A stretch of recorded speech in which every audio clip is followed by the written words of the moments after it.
I'm going to title this video Reefing on the Cheap. How to get a cheap reef tank that's operational. I'll run you through everything I got and what I paid for it. Why I paid that much for it. And what I would have done differently. Start with the little feeding. It's probably the most exciting part about owning fish.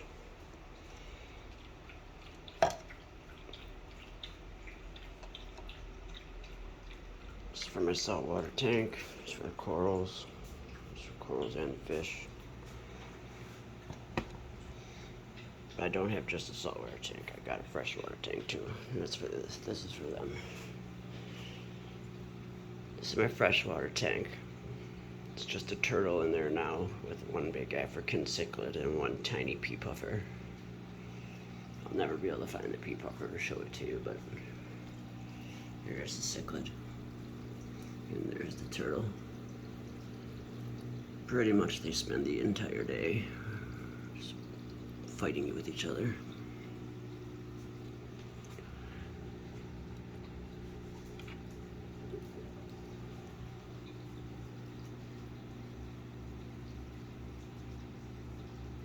Some bloodworms and some brine shrimp.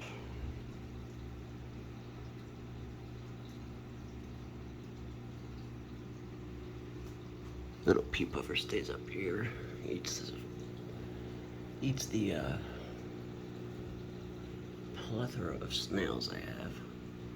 I had bought 4 pea puffers to try and get rid of these snails, but I think my friend the cichlid here took care of 3 of them. Anyways, back to the reef tank, right? 55-gallon standard tank, $99, PetSmart. 60-gallon stand. This was on petco.com. Got a $90 skimmer. Not the cheapest skimmer you can buy. You can go cheaper, but this is about the cheapest skimmer you can buy that's built for a bigger tank and is built to go inside of a sump and not be a hang-on design. Speaking of hang-on design, we have a overflow box over here. I think it was E-Hops maybe, or actually no, it wasn't. I think I know exactly what it was. Right here, his name, CPR Aquatics. That's who made that. And they also made the pipe and the filter sock holder. I used to have a different filter sock holder that came with the kit to make this sump tank down here. But it had a 2. It wasn't big enough for me to fit everything in here. So recently I stepped up my act. I got these media reactors. Those were about $60. Amazon sent me 2 on accident. I only ordered 1. So I kept both. And now I use 1 to run bio pellets, and I use 1 to run, you know, the black shit that they filter through water. What am I thinking of? What's the word that I'm thinking of? Carbon, right? So that polishes the water down here. I got a cheaper turn pump that's, I think that was like $60 as well. The $20, this is a 20-gallon standard tank that was $20 also at Petco. $1 per gallon sales that they have a couple times a year. Live rock, got plenty of that. We've got dry rock on Amazon. It was the cheapest dry rock I could find. Caribbean Life, I think I paid about $1 a pound, and I think I got 50 pounds of it. Because I also have a little secondary tank over there set up with a bunch of rock in it. Not all 50 pounds are in here. So yeah, that's the sump. Got about 100 into the protein skimmer. You got about 60 into the media reactors. That's just a fish trap. You wouldn't need that. That's just something I bought. I keep it in a nice sump. used to have it as a Kato reactor, kind of Kato tumbler thing. I used to keep Kato in there and a water pump on it to keep it moving, but now I just go more with trying to grow algae in this one tight spot down here in the fuge. Have all the light narrowed into this one spot so that like the whole thing isn't nasty. You know, you don't have any algae over here, it's just all right there. And the hope is that that algae outcompetes the algae in the tank for nutrients, and that algae remains only growing down here. It was working for a while, but recently I've had kind of an algae outbreak in the tank that we'll see as we come up. Most controversial piece of equipment on a reef tank is the lights. These lights are 4 years old. They're commonly what people would refer to as black box LEDs. I believe they were $80 per panel. I think I had to upgrade to get this controller piece here, which if I did it again, I wouldn't, because you can control it with a cell phone. And I have one in my hand, and I also have one stuck to the side of my tank to control other things. And speaking of doing it again, so your lights should be the most expensive thing you buy. And even at $85 a piece, these were the most expensive thing I bought on my tank. But 4 years later, they have grown corals. My tank was much better than this at one point. I had much larger corals. Everything crashed. I had to start all over. This was 6 months after the restart. But these corals, either way, unarguably can grow coral. Or these lights can unarguably grow coral. I have SPS corals. This is a branching mani. It's grafting onto the rocks. These lights can grow coral. They're cheap. They can grow coral. They're not loud. They do the whole sunrise, sunset. There's 4 different channels. You can program them from 0 to 100%. Everything. But during like the year downtime, I didn't notice till I started putting new corals in again that this panel had a bunch of burnt out bulbs. And the burnt out bulbs happen to be the ultraviolet ones, which is what make your corals fluoresce the most. Which is why I would say 90% of my coral on this end of the tank. In 2 days, I will be getting 3 aqua illumination AI prime lights to replace these at the cost of $800. And they are considered like a mid-range light. Believe it or not, you could have went much higher and spent around $1,200 for a tank like this. This tank's 4 feet long, which is a pain in the ass for a reef tank. It would have honestly been cheaper for me to upgrade and buy a new, if I was to get the Ecotex or Kessel lights, the top end, it would have been cheaper for me to buy a new tank and new lights than just to buy new lights for this tank. You could buy a 60-gallon cube that you could use one of these panels. You could buy one panel like this that costs $500 from Ecotech. And on like a 60-gallon cube, you'd be fine. But on something 4 feet long, you're just not going to get enough light from one panel. So that would be something I would do differently, and that's something that you just don't know if you don't know it when you start.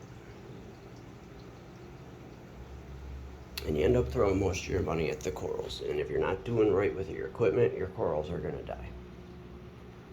But you can do cheap equipment. Not like Ecotech, all these other brands, they make super expensive pumps, wave makers.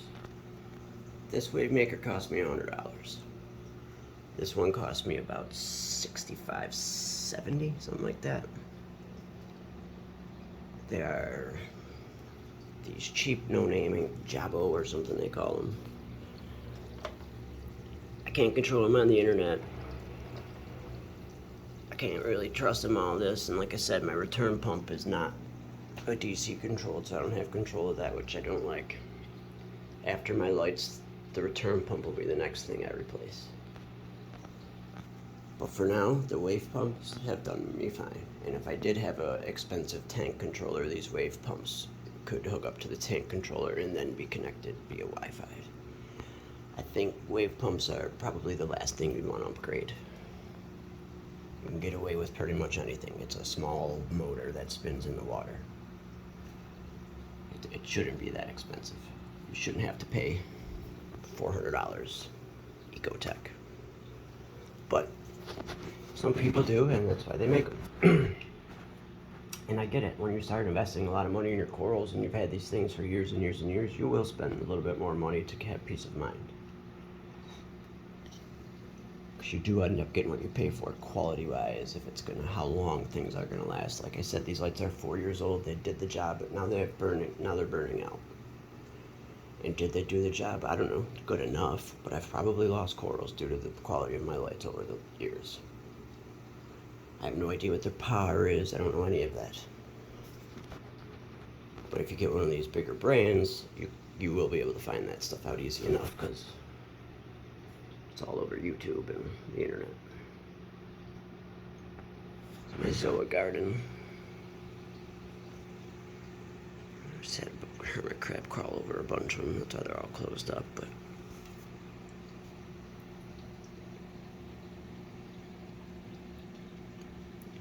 But yeah, that's equipment, and I don't know. I got into this tank pretty cheap, pretty fast. Like I said, the whole thing is 4 years old, and the only thing I'm replacing is the lights after 4 years. And like I said, my next thing would be the return pump, and then I would want a better protein skimmer, and then I would worry about the wave makers. But to be honest, I think my next thing would be a tank before I worried about all that other stuff, just because of the footprint. I would like a better tank than this. This isn't designed to be set up like a peninsula like I have it. It's only 12 inches wide. There's like barely any fish for these, or barely any room for the fish to swim in on either side of the rocks. Like when you look at it from the side, it's a very narrow alley on both sides. The tank's very thin, just a standard width tank is 12 inches. Like this is 12 inches, that one's 12 inches, some tank's 12 inches. That's just a cheap standard tank size. So if I could do it again for a reef tank, I would probably get a real cube, because a cube gives you this peninsula style that I like, but it also gives you a better options with the lighting. So for instance, I could have bought like a $500 60-gallon cube, and then I could have bought a $500 light for $1,000. Those same lights, I would have had to buy two to light this tank, so it would have cost me $1,000 just to light this tank, or it would have cost me $1,000 to get a new tank and light it with the same light. So there's a cost thing that, you know, you just don't know unless you do a lot of research or you own a tank for a while. So one of the reasons why I'm having a problem with algae is because I likely overfeed my fish. But I want them to grow. I want the corals to grow. I like to watch them eat. And I have a lot of filtration. Come over here, put this on night mode, and then we switch it over to feed mode. Feed mode cuts them off for 10 minutes altogether. So there's no current in there. Like I said, my return pump is a DC, so I don't have any controls on it, but to control it, I take my little magnet cleaner here. This magnet cleaner is also a rip-off. This thing was like $40, and it's not even the nicest one they sell. And I put it over the return. Now, obviously, it's not stopping the water from coming in, but it's changing the flow up a little bit, so it's not blowing straight down on those corals. I'm not trying to feed them. And then this is how I feed them. Take frozen. This is it's called like Marine Frenzy or something. Some frozen mix. I put 2 cubes. Get a nice little slick going down here. That's why that Monty, I think, is growing so fast, because I dump food on him every day like that. And then I go right down here to my solar garden. And dump my food right on them.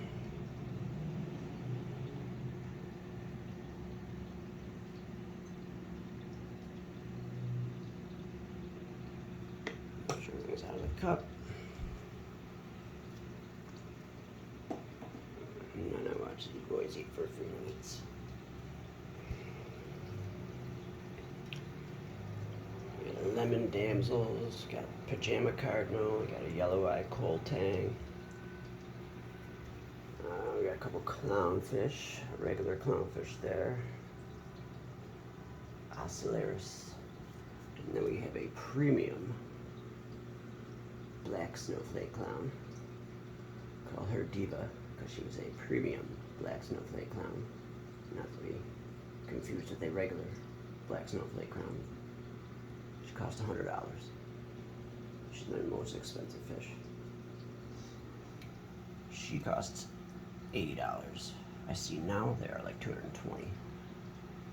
Fish change though, depending on time of year, what's in style.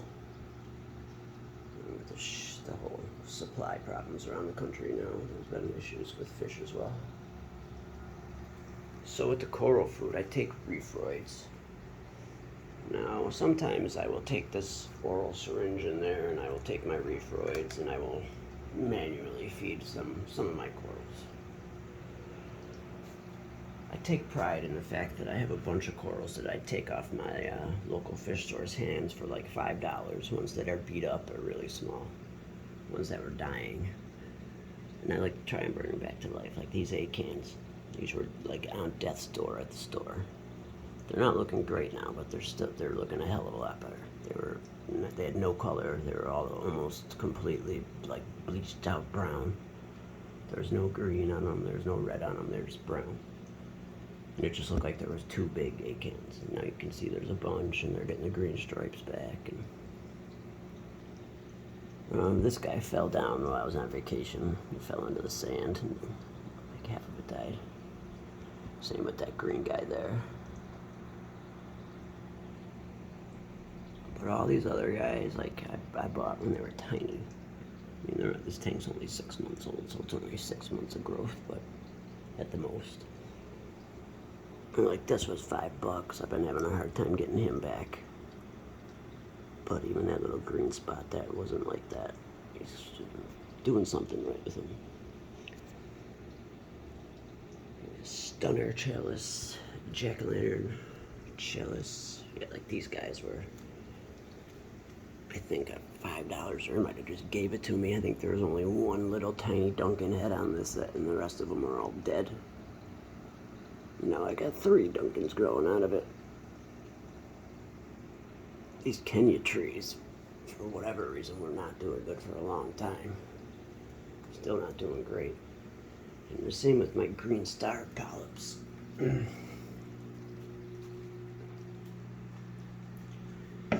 They were doing good. You can see that they were grafted onto the rocks and growing fine.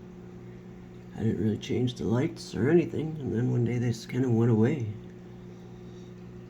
They'll come out now in the morning. They're not dead, so I'm hoping when I get my new lights and whatnot, they'll come out again. Zoodon. My Jurassic Park zoas. Here's my dude over here. He was not doing good. Rose bubble tip anemone. I messed with him a little too much with the lighting while I was on vacation. I turned the lighting down to like half power. And then when I came home, I just turned it all the way back up. And he did not do well. I just got this other bubble tip anemone. He's kind of gone away for the day, but he's doing pretty good otherwise. Let's toss the coral food in here. Again, usually I will 50-50. Sometimes I just drop it in like this. Sometimes I individually feed them. It's a satellite or broadcast feeding, as they say, instead of targeted, but things get what they need. These are just Montes at this point. Like I said, I just don't trust my lights with any hard acros. Just got these Montes and stylos.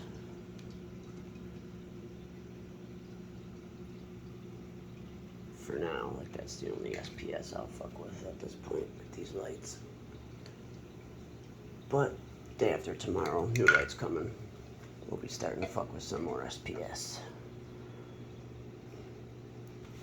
Call this my SPS cemetery over there. This was what was in the tank before the crash. This was just the SPS stuff that's left skeleton. Yeah, there's like maybe $1,000 in here of dead coral.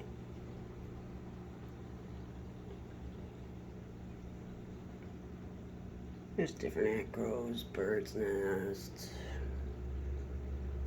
Monties, a bunch of different kinds of SPS. Just, you can't really see it because they're all bleached white and they blend in with the rocks and the sand, but you get the drift. There's a whole shitload of them in there when you start to look. And they all died because of poor husbandry.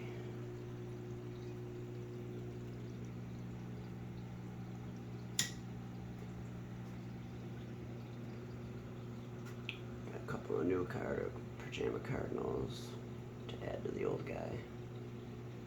I used to have 3 in there and 2 jumped out during the year of the downtime. Most of the fish survived. I would say only like 3 or 4 fish died, and 2 of them happened to be pajama cardinals.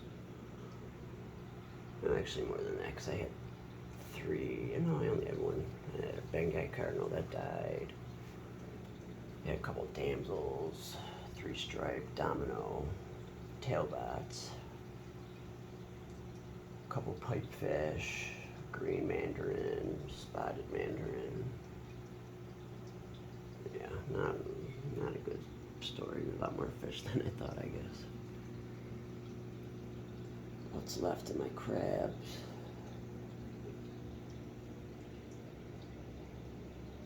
Cleaner shrimp. Somewhere in here is my ruby red dragonet. At least I hope somewhere in there is my ruby red dragonet. Because he is my second ruby red dragonet in the last couple of months, because the first one I bought I found on the floor after a couple of weeks. There he is. He's just chilling up under there. At night, it's nighttime.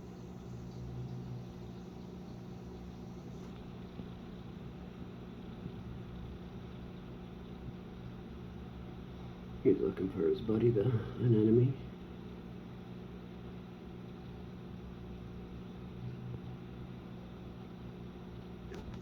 I don't think he realizes that this anemone is over here yet.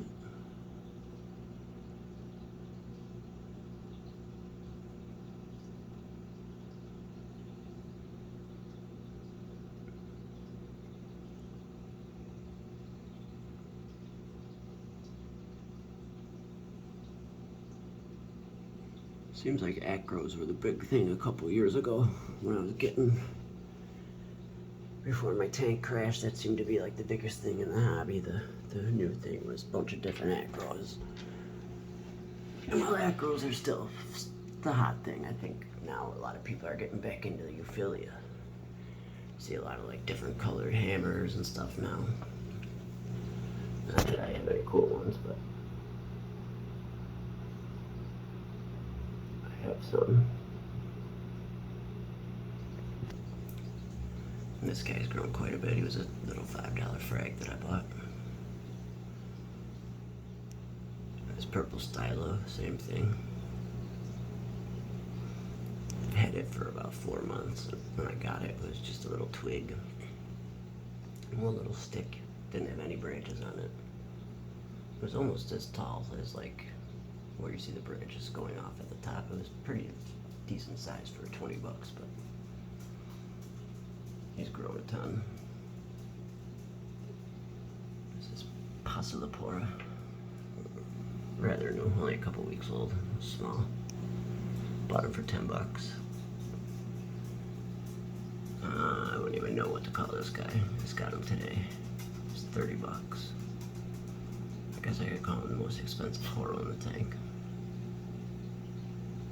This guy was only 15. There's like a branching Monty.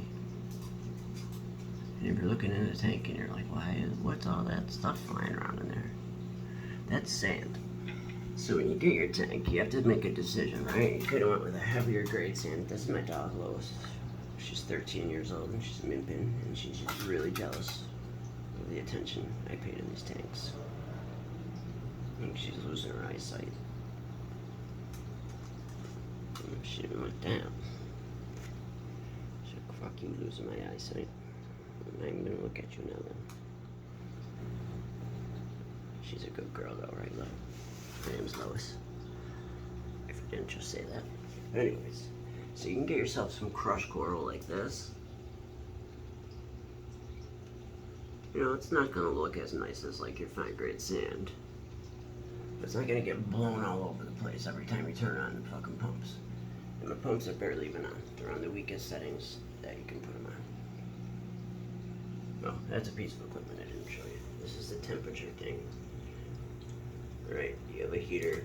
My heater came with the tank, the $99 tank. I'm not trusting a free heater to turn itself on and off. So you get these little Inkbird guys, they're like 30 bucks, and they basically take over the internal thing inside of heaters that turn them on and off. So this one just cuts the electricity. I tell it the hottest I want the tank is 78 and the coldest I want it is 76. If it goes up above 78, it just cuts the power to the thing, and if it goes below 76, it turns the power back on. And it has heating and cooling. So if you do it, I don't have cooling agent on my tank. I don't have a cool, I forget what they were called, but I don't have anything to cool it. Some people just use fans. Some people actually use coolers, chillums that you run water through. And that would do that. That would operate that for you as well. It was $30 on Amazon.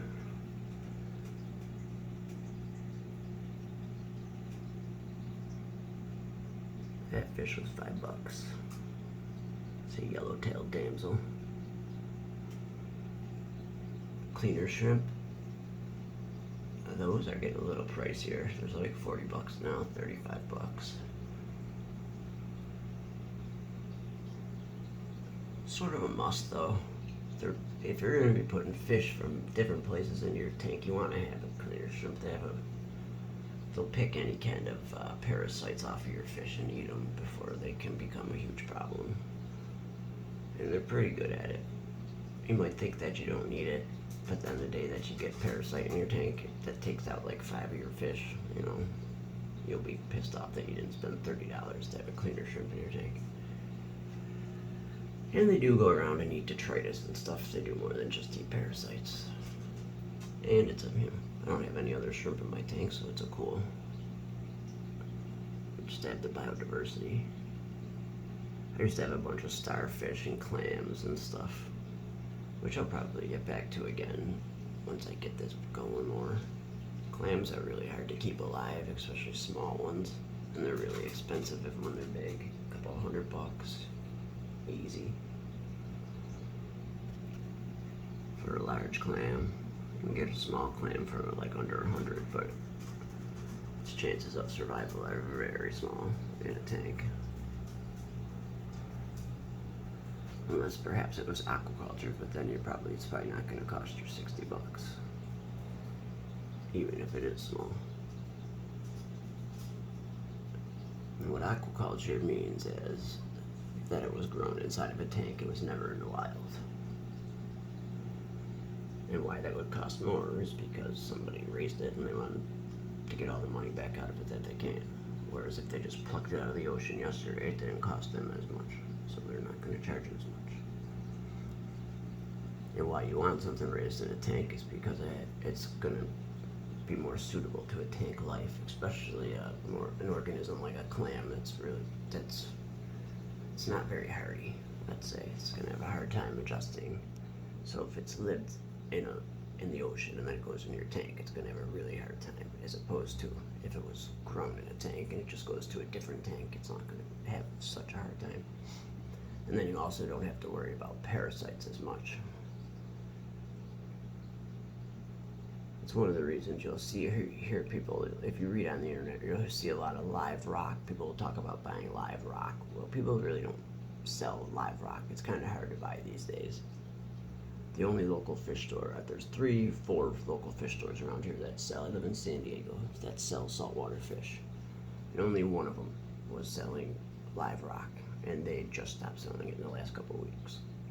Everybody has pretty much switched over to dry rock. It's better for the environment. You're not removing rock from reefs, and it's really much better for your tank. It takes longer for your tank to cycle. When you're buying a new tank, you're setting up a new tank. You have this dry, dead rock instead of having rock that is alive with organisms that when you put in your new tank will help cycle it faster.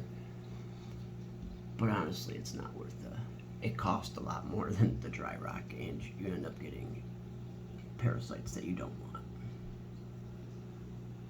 that take a long time to get out of your tank and end up killing more things than you'd like them to, more than they're worth.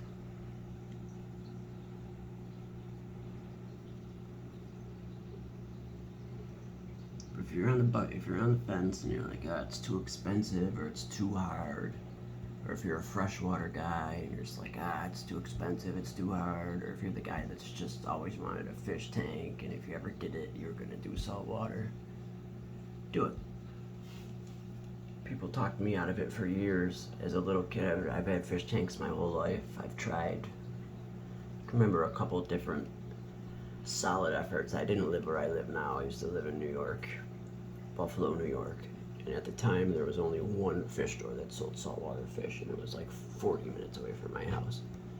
So it wasn't an easy sell anyways, but there was 2 or 3 times over like a 10-year span that I went to that store with my mom when I was a kid, gung-ho on getting a saltwater tank, only to have the fucking guy that worked there talk her out of buying it for me. Remember one time he sold her a book, how to take care of a saltwater tank. Like, come on, asshole. It's really not that much harder. Sure, there's a little, like people used to just, it was almost like a little club, like they didn't want to let you join their club. It's not, it's not as easy as a freshwater tank, right? Like, set it and forget it. There's a timer on these lights. I have automatic feeders, so I could just turn one of them on. It would just drop, a couple freeze-dried crickets or turtle pellets in there, and a couple of, some flake food or sinking pellets for the big fish, and that would be it. Maybe once a month, go in there and take 10 gallons out and put a new 10 gallons in. Clean the 2 huge canister filters running this thing. Clean those maybe once a year. Replace the media inside of them. Maybe clean them once every 6 months. Replace the media once every couple of years. That's freshwater. That's the upkeep with freshwater. And these days, there are a lot of cool things with freshwater. Don't get me wrong. I mean, this is a half-ass planted tank. There's a couple of plants in there, but you can get yourself some really nice planted tanks and some really vibrant fish. Some cool community fish, little fancy guppies or little tetras. A lot of cool stuff you can do. I was always fond of the turtles. The same store that sold saltwater fish started selling baby turtles, and they sold me a turtle tank as a 20-gallon long, and like half of the side was cut off, so that you could have a hang on the back filter, like a typical normal filter like that just sits on the back. And like the tank would be cut on one end, like down to here, so the water level could only come up this high, and then you'd have your little dock and your light for the turtle, and then there's just like 10 gallons of water on the bottom for the turtle to swim in, and then like half empty space up here. And I had turtles for years. I gave them away to my little cousins eventually, but after a few years of not having them, I wanted to get one back, and then when I saw this contraption, the turtle topper, that was it. I had to get a turtle. Because then I knew I could buy a normal fish tank, fill it up to the top. You just put the turtle topper on top, and suddenly the turtle now has a basking area that he can crawl out. And you don't have to worry about him escaping or anything. However, my turtle never used that. Ever. He uses this log. And the only thing keeping them from jumping over the side of the tank is that little fake alligator skull up there. And he's jumped over the side of the tank a handful of times. But yeah, freshwater tanks are definitely cool. There's I bring up the turtle just to say there's a ton of biodiversity you can put in there to make it cool. But it's never gonna be a saltwater tank. You're never gonna have this vibrant colors. You can find some colorful fish, some really cool stuff, but it's not like this. Not like this.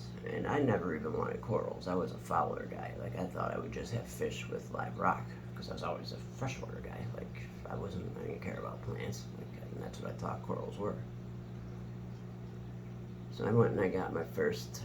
This was the tank, and I got my first fish, and it was this little blue guy. And then I got my second fish, which was a clownfish. Not him, but one just like him. He's no longer with us. And I'm like, man, these are sweet. And then one day I'm shopping online, and I needed to add $5 to my order to get free shipping, and it said, mystery coral, $5. I said, what the hell? Mystery coral, $5. It ended up being a torch. It was a little torch coral. Put it in my tank, and I loved it, and I was addicted. And then before you know it, your tank is about the corals, and the fish are just a little side thing.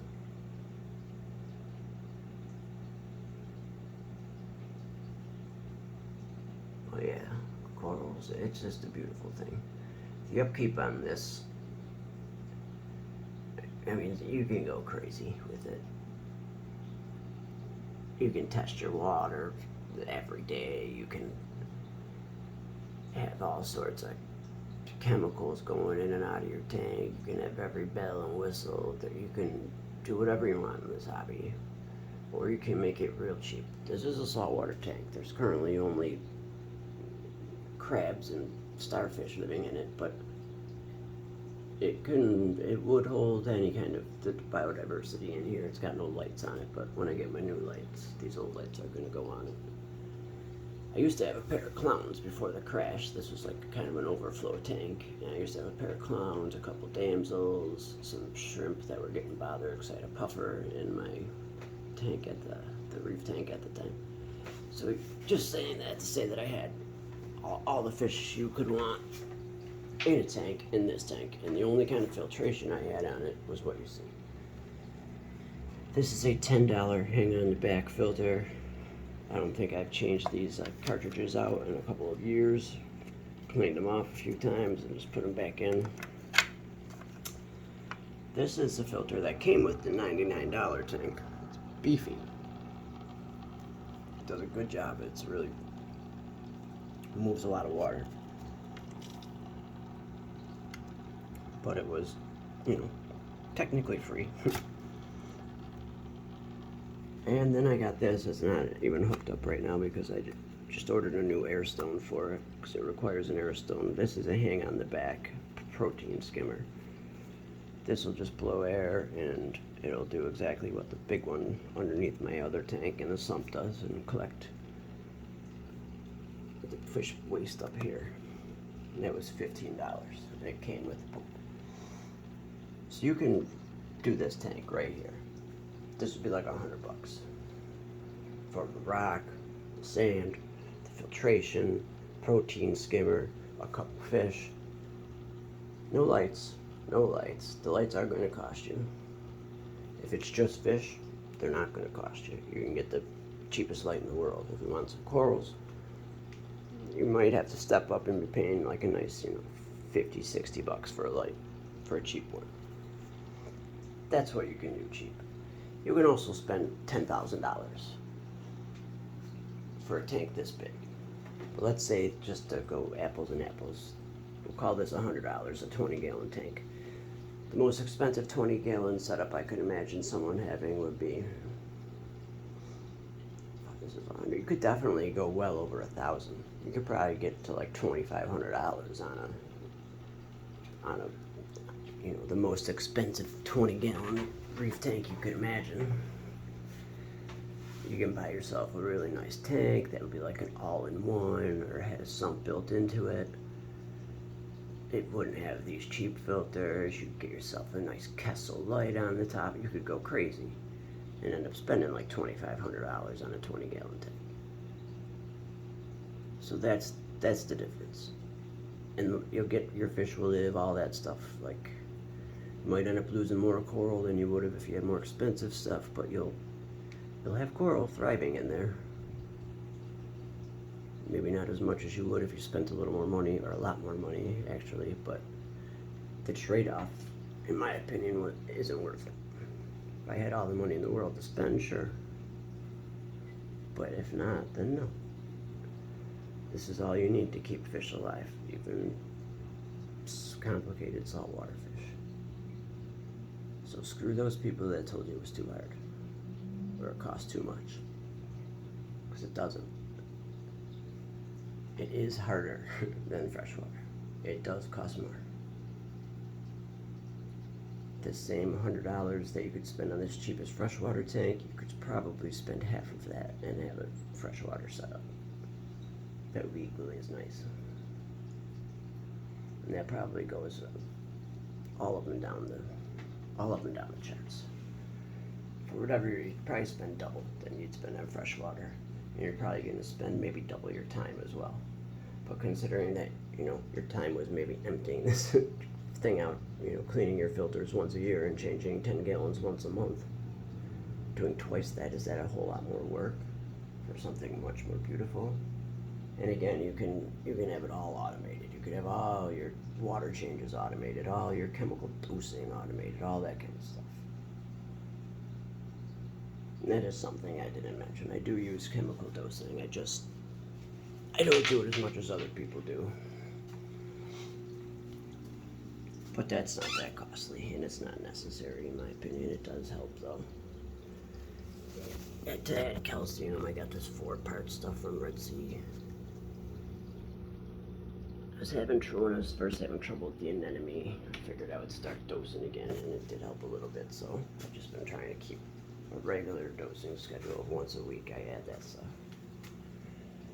And now my fucking anemone is gonna fuck up my zoa garden by crawling all over it. But hey, that's life, and this is beautiful. So I'm just gonna sit here and let you look at the tank for a few minutes and sign off.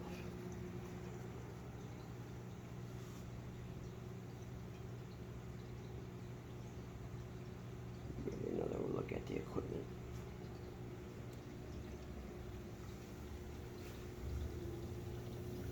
Protein skimmer, biopellet reactor, refugium, loaded with pods. You just look at a piece of rock and you'll see 20 of them just crawling all over the place.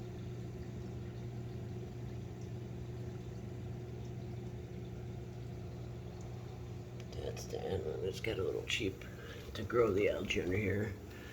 A lot of people will end up buying the $500 Kessel light or whatever to grow in there. I don't think you need all that. I bought this $5 clamp lamp from the hardware store, and then I bought this, can't really tell, but full spectrum bulb. So that I can grow different kinds of algae down here. I got some bubble algae, I got some hair algae, I got some blue algae. It's got a lot going in there.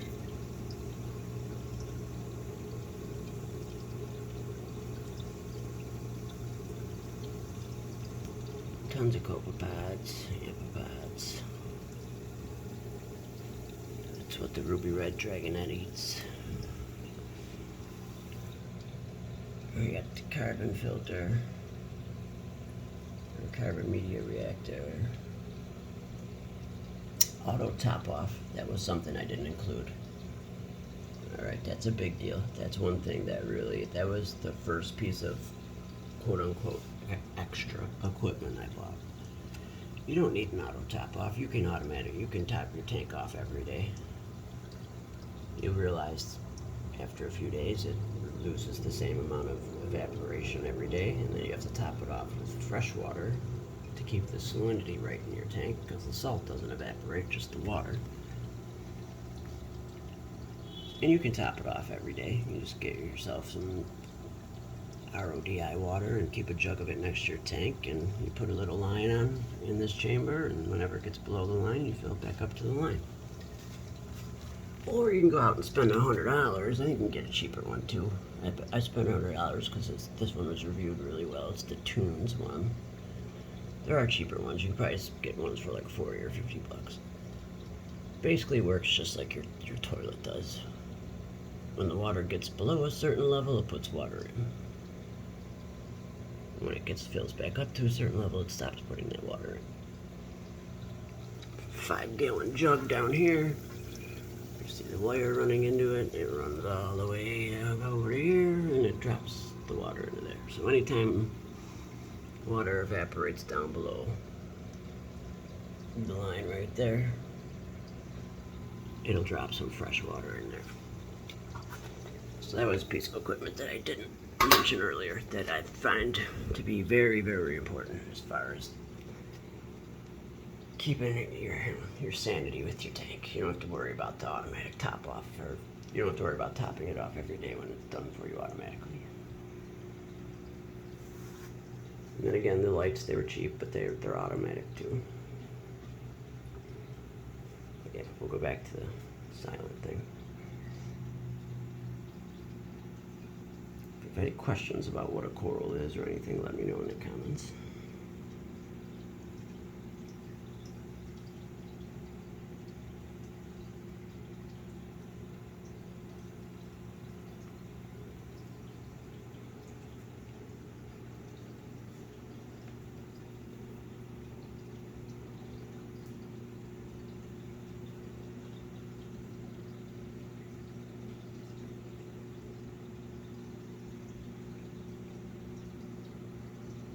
Tangs are a cool fish to have. They're utility fish. They eat a lot of algae all day long.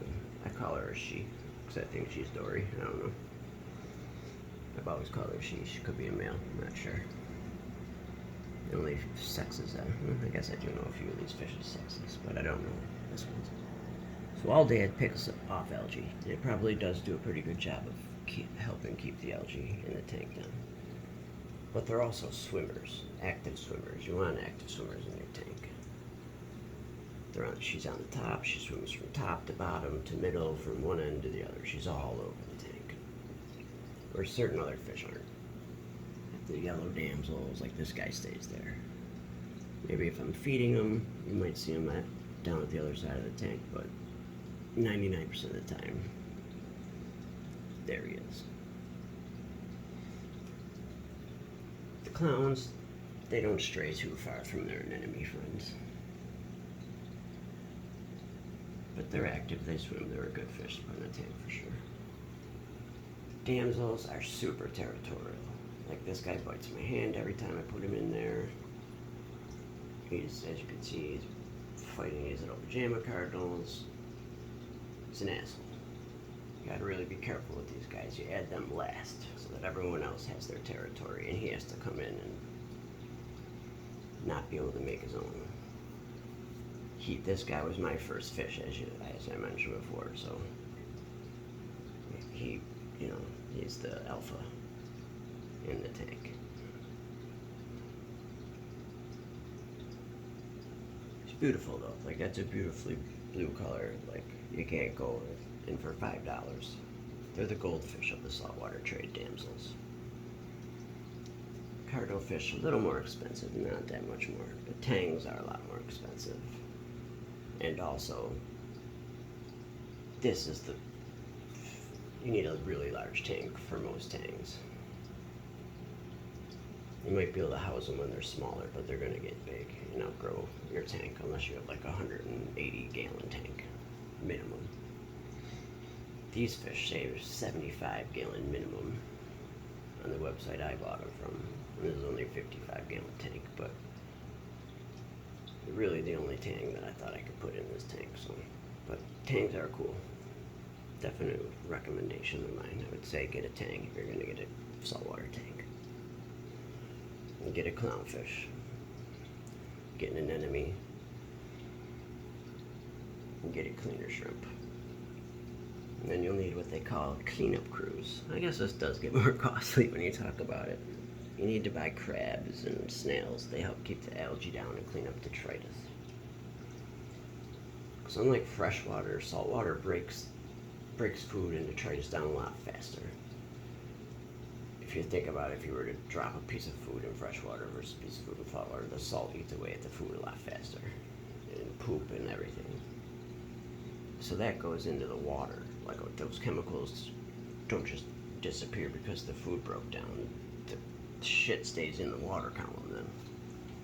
And that's why people have protein skimmers, because in a saltwater aquarium, a protein skimmer will help to get rid of the waste that breaks down too fast for the fish or anywhere for you to manually remove it. Whereas in a freshwater tank, you can go and rake through that sand and get a bunch of detritus out of there. Not as easy in a saltwater tank. It breaks down a lot faster. So you have to depend more on other means of filtration.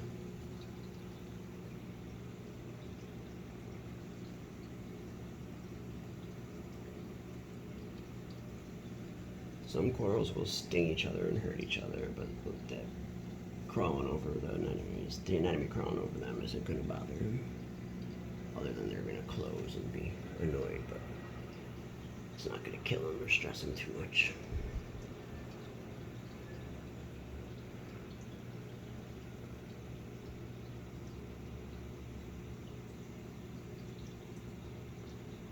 Clownfish have personalities, so definitely a cool fish to keep around.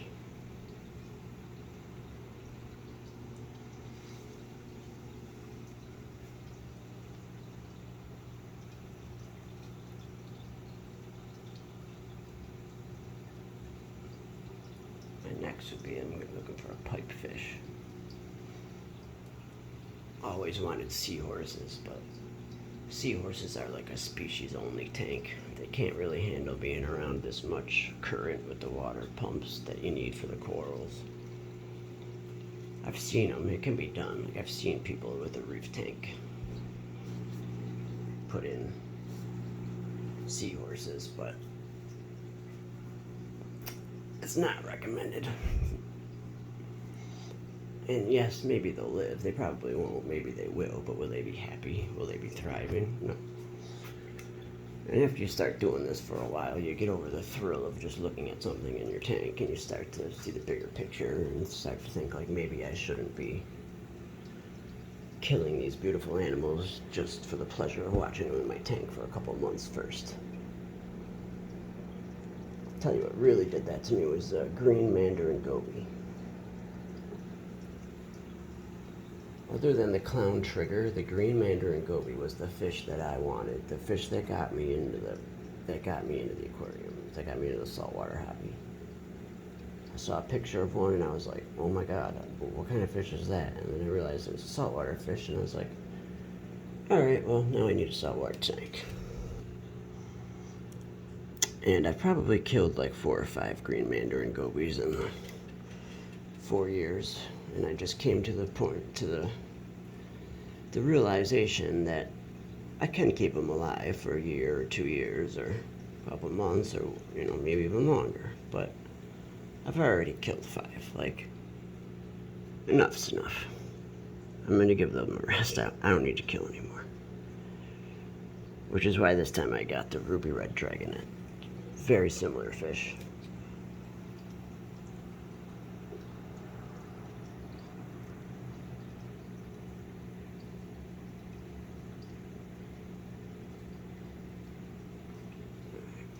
And I do this like 100 times a day sometimes.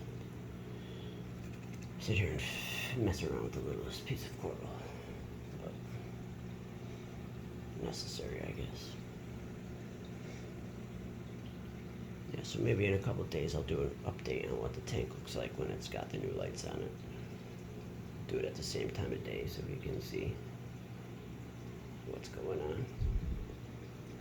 Alright, well, I'll close. Some of these oars are name brand, like have names, designer names, some don't. These are called Sonic Flares. Those are like Blue Ice, Jurassic Parks, Radioactive Dragon Eyes, Rastas, Marshall Island, maybe Marshall Island, what else? Fruit Loops, I forget. Those are Utter Chaos, Blue Hornets, Bam Bams, mostly closed with orange one on the front, orange with the blue center. These are like scrambled eggs, they call them. These are like some purple name, I don't know the name. Some of them don't have names though, there's no-namers, not designers.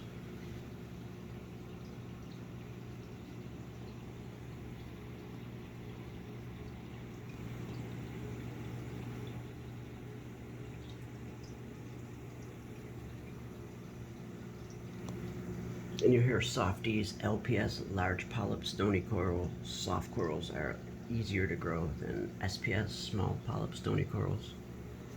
That's a small polyp stony coral. It builds its own skeleton, so it's a stony coral, but the polyps on it are very small. And they're harder to take care of. Because they build their own skeleton, they need to have calcium in the water. And they have smaller, I don't know, nucleuses, for lack of the real word, that need a more powerful light than something soft or an LPS. I don't really know if I have one. This would be an LPS. It's candy cane corals.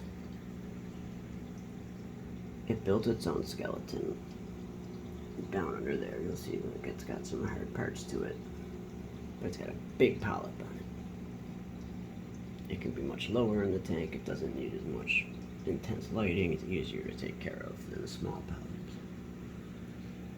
Euphilia, these would be softies. So meteorite, meteor shower. Some of these are SPS. Like that's SPS, SPS. That's SPS. That's SPS.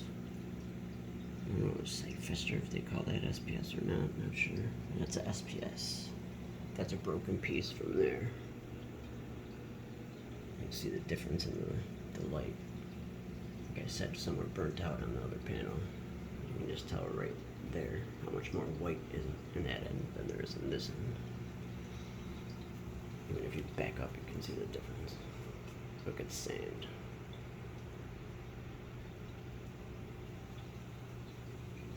I hate these lights. They used to have the hanging from my ceiling, but when I moved into this apartment, it was such a pain in the ass to get them in the other ceiling that I bought the only kit that, these were DSUNY brand. Under the typical black box LED, there's a bunch of different name brands on Amazon. There happened to be DSUNY. So I didn't want to buy a mount that wasn't compatible, so the only mount I could find that was made by them was this one. And it doesn't fit my tank. I had to improvise with this thing to get it to fit. And it's totally shitty and not even probably hooked up right at all. So looking really forward to getting rid of these lights, if you can't tell. We're coming up on almost an hour on this video, so I'm gonna cut it. But yeah, go fish. Get yourself a cheap tank, man. Who cares if you have a fucking Sprite box as a door on your sump? Let the light one off. In the freshwater tank. Give you a better view of this tank. We see that anemone is on the move now.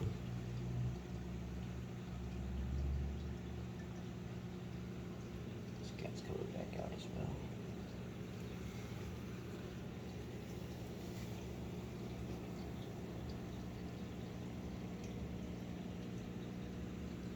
Alright, well, signing off.